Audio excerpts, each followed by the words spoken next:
trying to take this into the villages. I've been seeing that in my own village. We've adopted a small school.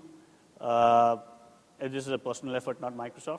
And we are trying to actually just get connected to them and show them what the internet is. These guys have never seen a computer. It's crazy, right?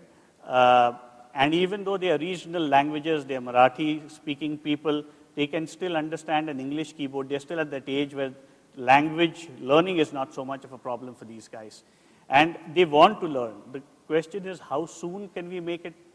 Are there policies?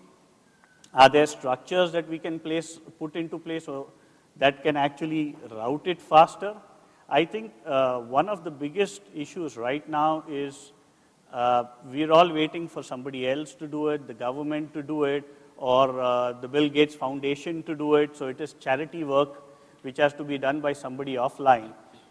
In this space, guys, there's a huge market, right? And that market has a lot of space.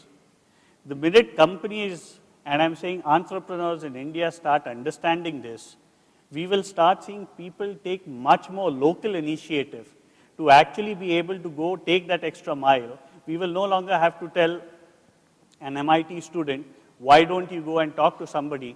He will, as a local entrepreneur, figure out, here's something I can do, and actually start doing it himself. Give me a second.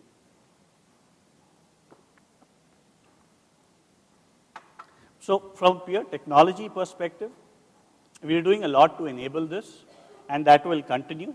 But the momentum of this will start coming actually once when people start looking at this away from sort of charity work to seeing where the commerce is behind it at a more local level.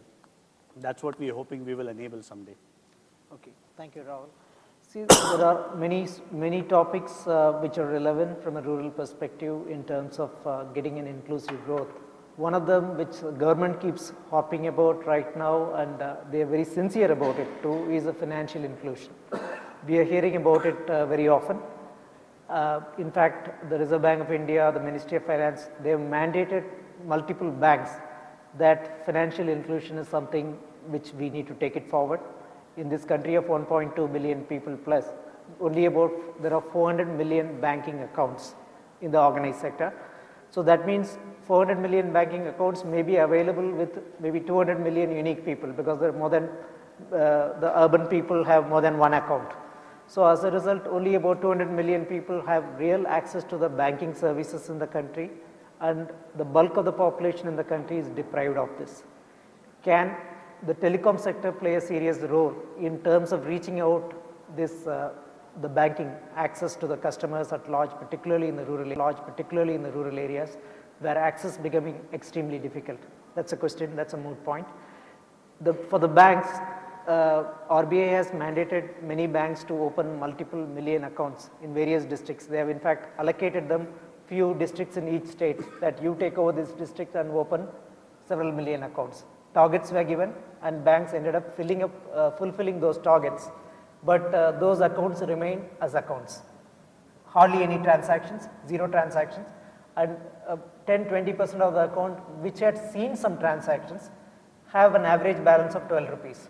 So that kind of tells you what is the impact of opening those multi-million accounts. While banking services are absolutely a need at the rural areas, because that is what give them, that's what kind of include them into initially inculcating a habit of savings, and then subsequently get them on to various financial services like insurance, like credit products and various things. So an attempt today is being made in terms of involving the telecom companies, because telecom companies have the reach of almost 2.5 million retail outlets compared to the bank branches, which are only 75,000-80,000 branches in the country. So the reach is much superior. But is there enough? As Rahul had pointed out earlier, the telecom companies are not looking at it from the perspective of, let's get the financial inclusion done. The telecom companies are looking at it from the perspective of, we have been able to deliver voice to the rural areas, and we have been able to deliver it profitably.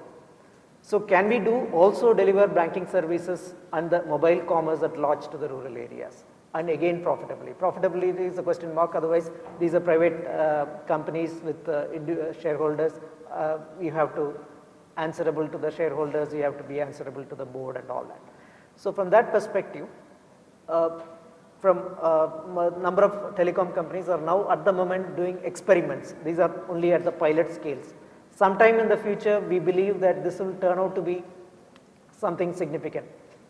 Today, if you, 15 years earlier in this country, there was no significant ATMs. ATMs were there in some foreign banks, 1 or 2 private banks. But today, 45 to 50% of the banking transactions take place through the ATMs, by and large. So today, the mobile telephony or the banking through the retail outlets, particularly for the people in the rural areas, where they have to spend a day's income in order to go to a bank. That's the reason they don't want to go to a bank, even if they have access to a banking account. It is not just the cost of doing a transaction at the bank, it's an opportunity cost of earning 1 day's wage, which they have to forego if they have to go and do a banking transaction.